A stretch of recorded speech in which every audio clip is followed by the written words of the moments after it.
Welcome to Tenor Tech, where I solve the problems you didn't even know you had. You start by opening Mobile Legends and tapping your profile, then the Settings gear. This gets you into controls immediately. Once there, grant touch and float window permissions so overlays and custom keys respond without lag. Choose Portrait or Landscape now because your layout decision changes which control templates fit best. Picking 16, 9 or similar ensures button spacing will map correctly. Make these choices first to avoid redoing sensitivity, and HUD steps later. Now customize the HUD. Open Controls, then Custom HUD and drag icons where your thumbs rest naturally.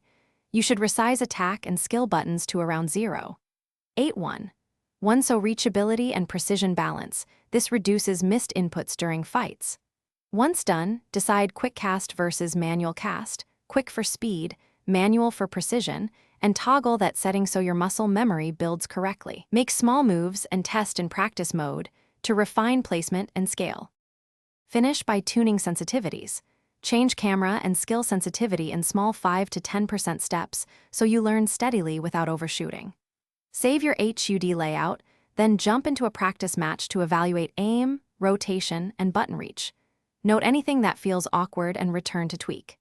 If controls misbehave or inputs drop, reset controls or recalibrate touch input in system settings. This common fix clears mapping glitches and gets you back to consistent performance. Thanks for watching. Subscribe to keep your life in tune.